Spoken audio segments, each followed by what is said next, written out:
Bonjour et bienvenue en direct du Hall Sully à la fac de droit. Nous sommes donc en direct avec un petit peu de retard, on s'excuse. Il est midi 12 et jusqu'à 13h30, eh bien, on sera en direct ici, en direct de la fac de droit d'Orléans. Oui, bien sûr, j'ai tout prévu, vous inquiétez pas. Donc Viviane qui est à la technique. On voulait également remercier Manon Legrette qui est notre service civique communication et qui s'est chargée toute seule de l'organisation de cette émission et sans qui rien n'aurait pu être possible. Merci Manon. Bon, voilà. Et oui, puisque nous sommes en compagnie du doyen de l'université et enseignant-chercheur Pierre Alorand. Bonjour Pierre. Bonjour. Comment allez-vous ? Mais très bien, comme la faculté, j'espère. Merci. Patricia, donc vous êtes responsable des plannings et du personnel enseignant. Oui. Voilà. Et en quoi ça consiste tout simplement ? Alors en fait, pour ce qui est dans les interactions avec les étudiants justement, j'organise les plannings des licences et principalement Master 1 de droit, puisque j'ai ma collègue qui s'occupe des autres masters. Et bien, en fait, je dois jouer, entre guillemets, avec des contraintes diverses. Et je pense qu'il est important, effectivement, que les étudiants soient conscients que je ne leur mets pas des TD de 18 à 20 heures pour le plaisir.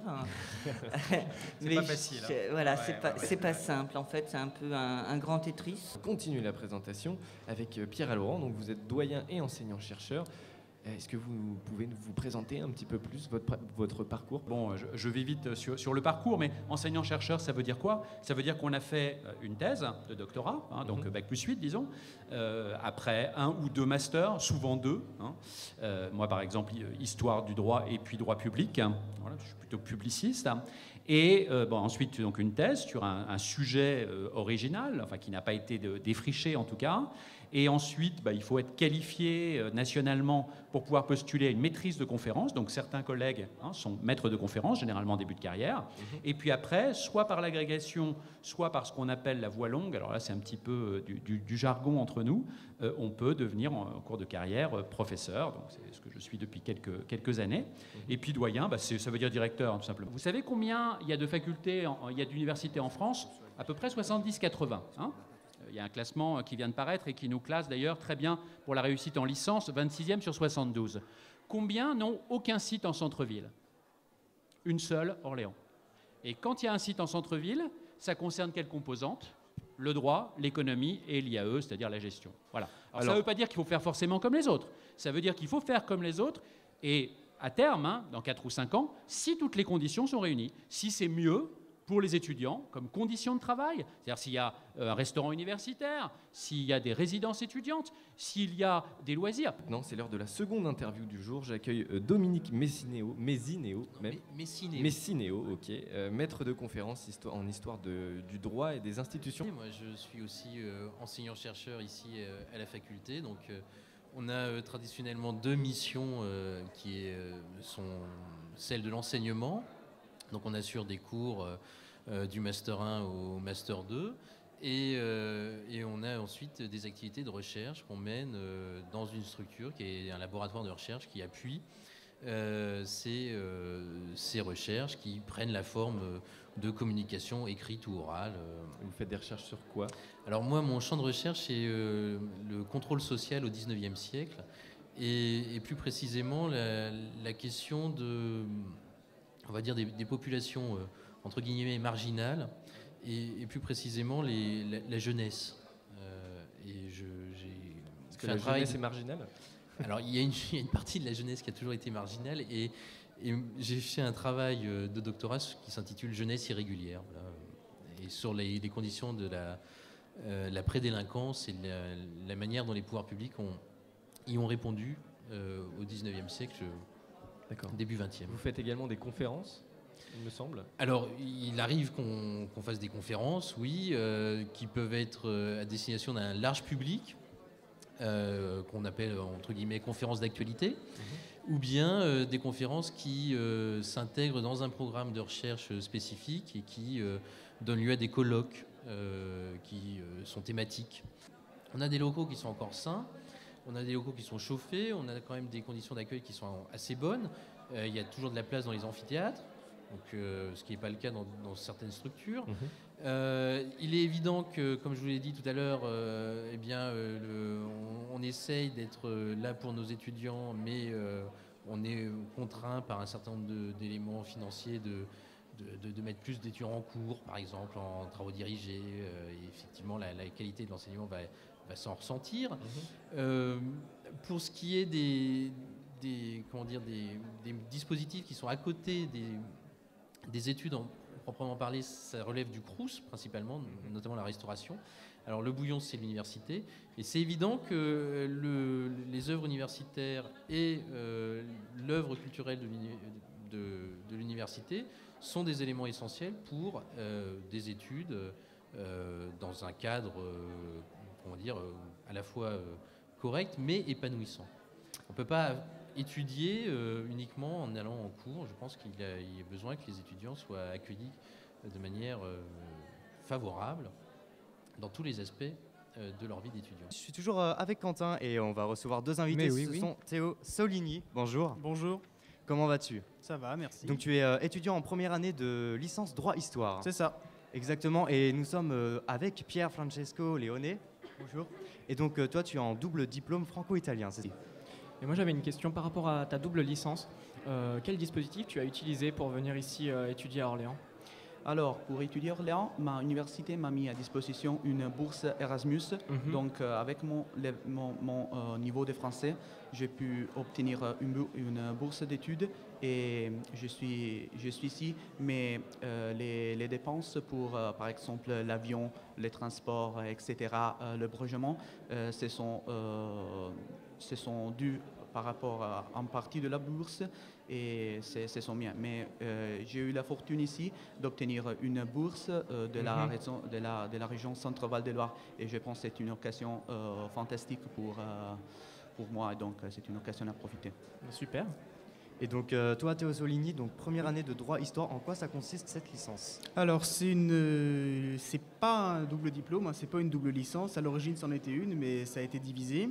C'est donc une licence. Donc maintenant c'est une licence unique. C'est une licence unique, oui. C'est une licence mention droit avec un parcours droit-histoire. Il existe 3 parcours en licence, le parcours droit général, le parcours droit européen et le parcours droit-histoire. Et de l'autre côté, du côté de la fac de lettres, langues et sciences humaines, on retrouve à peu près le même principe avec la licence d'histoire qui propose aussi un parcours droit-histoire, plutôt histoire-droit du coup. L'idée, c'est d'avoir, comme mes camarades en général ou en européen, une licence de droit qui ouvre à tous les métiers qui peuvent être liés de près ou de loin à la science juridique et d'ouvrir sur une perspective historique avec un profilage un peu plus de sciences politiques, on va dire, d'analyse du monde et des sociétés. Donc c'est une licence avec une majeure de droit, bien sûr, hein, avec des coefficients très forts en droit, et également 2 matières d'histoire en enseignement spécifique obligatoire et éventuellement des matières d'histoire sur les matières à choix.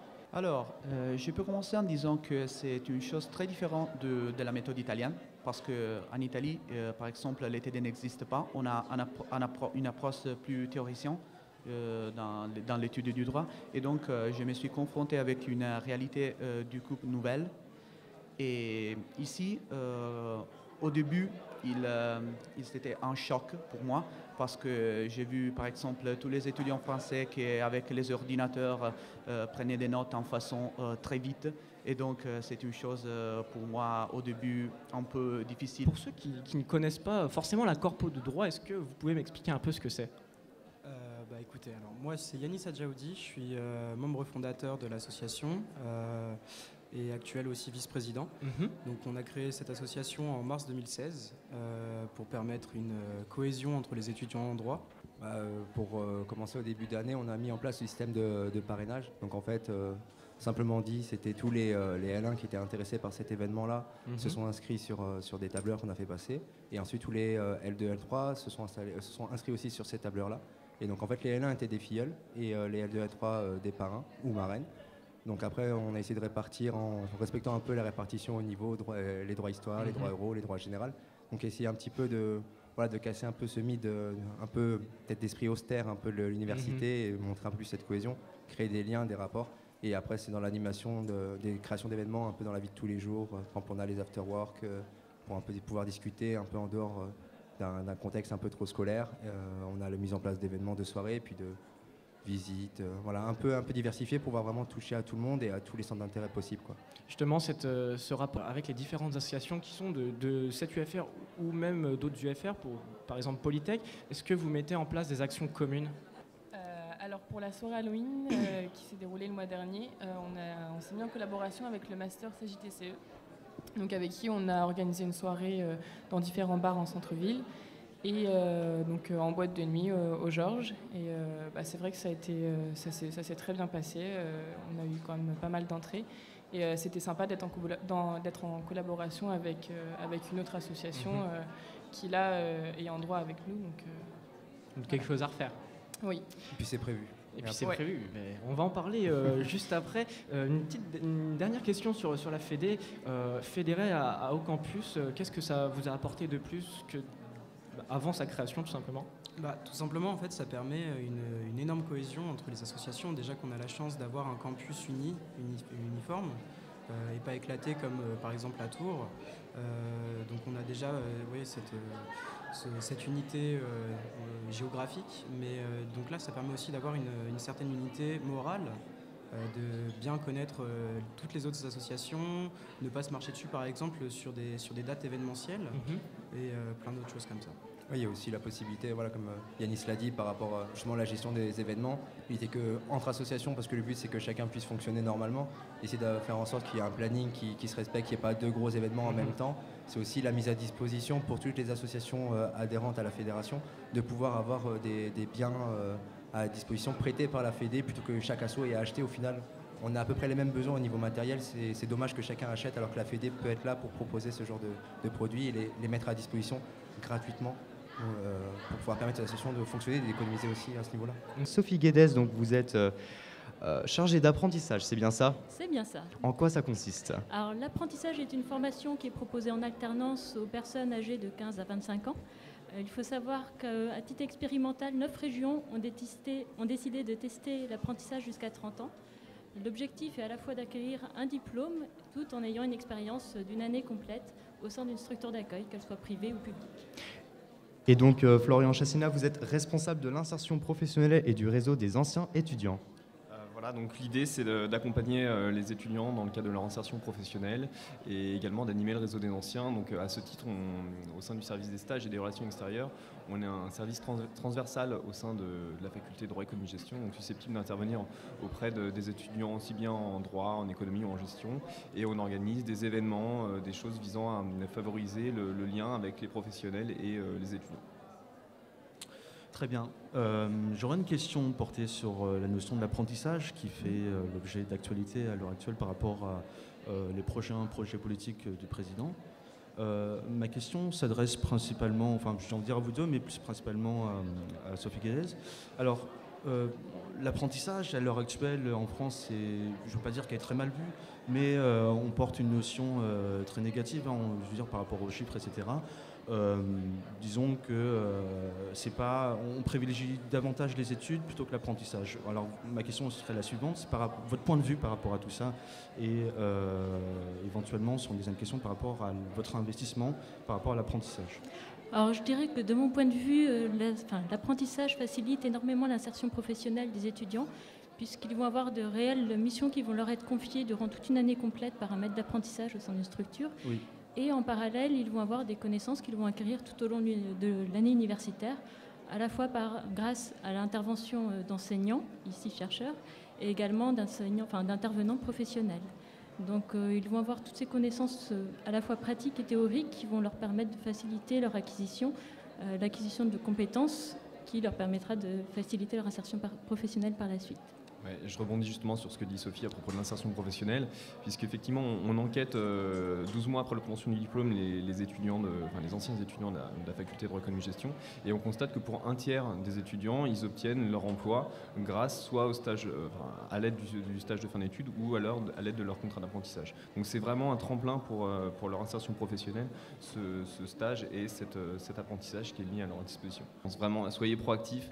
On organise régulièrement des événements. On avait fait un petit déjeuner sur les métiers du marketing et de la communication hier. On avait la semaine dernière un petit déjeuner sur les thématiques de la comptabilité-gestion. On avait un forum des métiers qui se réalisait jeudi dernier au sein de la faculté de droit économie gestion. Et plus globalement, sur le campus, on avait la semaine de l'orientation et l'insertion professionnelle. Ça veut dire que chaque composante organisait des événements et globalement, la direction de l'orientation et l'insertion professionnelle organisait des conférences sur les thématiques de l'insertion professionnelle.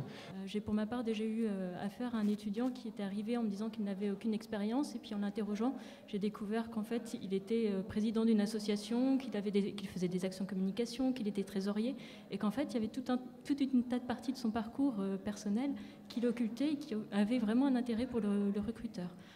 Au-delà de ça, effectivement, il peut y avoir des difficultés pour des personnes qui n'ont pas du tout d'expérience à trouver un métier.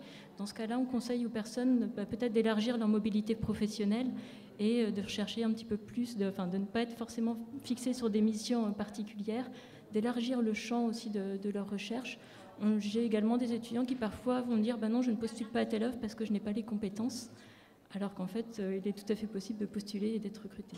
Une petite précision par rapport aux apprentis qui bénéficient aussi de nombreuses aides pour les aider à effectuer leur année en apprentissage. Il y a des aides à la mobilité, il y a des aides au transport, des forfaits double logement qui existent, des aides au logement même tout simplement. Toutes ces dispositions sont méconnues des étudiants et peut-être qu'en ayant connaissance de cela, ça peut les inciter, parce que parfois certains ont des freins aussi financiers pour rechercher un emploi. Et sachez que c'est une véritable aide. Ici, à ce jour, on a 183 apprentis ici à la faculté de droit et économie d'Orléans. J'espère qu'on en aura encore davantage les années suivantes. Voilà. Polo and Pan, plage isolée à l'instant sur campus. On est rejoint par deux personnes. C'est Delphine Redon, chargée des relations internationales. Bonjour. Bonjour. Et également Jasmine, ancienne étudiante à Erasmus. Bonjour. Bonjour. Alors, je gère le bureau des relations internationales de la composante, c'est-à-dire que je m'occupe des partenariats internationaux avec des universités étrangères et je gère les mobilités des étudiants et des enseignants, donc soit de ceux qui partent à l'étranger, soit de ceux qu'on accueille à la faculté. Je suis partie l'année dernière en deuxième année de licence de droit européen. Parce que c'est possible, normalement on peut partir qu'à partir de la troisième année, mais j'avais pu partir en deuxième partie pour un semestre. Et il est possible de pouvoir partir un an. Et j'avais demandé de partir un semestre. D'accord, et donc tu es en licence? Oui. En licence de quoi? Droit européen. Droit européen, d'accord. Du coup tu es en troisième année, parce que oui. Du coup deuxième année, c'était l'année dernière, c'était en Erasmus. Oui, c'est ça. Et donc Delphine, comment on peut partir en Erasmus? Alors les étudiants, dans le cadre... Alors, je vais parler pour les étudiants... à savoir, le programme Erasmus, il s'adresse à beaucoup de publics différents, les étudiants, les enseignants, même le personnel administratif.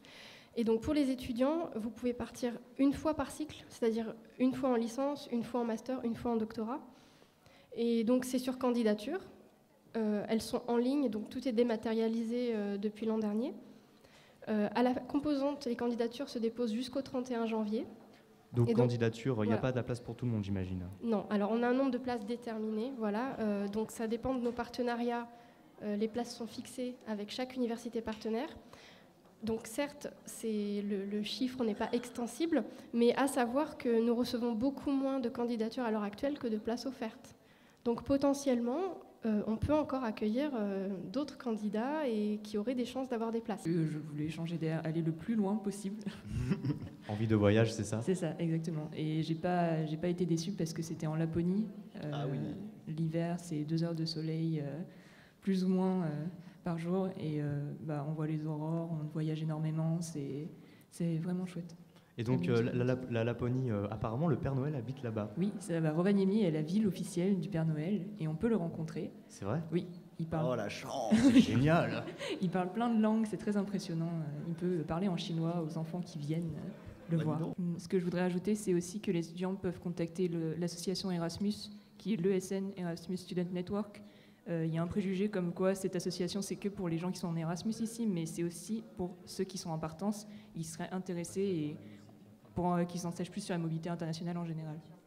Ok.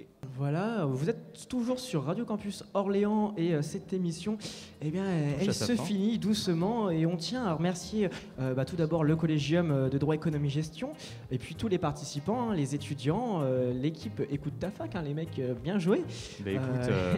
Merci. Et puis tout le personnel de la fac qui est intervenu et puis aussi Manon, notre service civique en communication, qui en fait a tout organisé et a tout mis en place pour que cette émission puisse avoir lieu.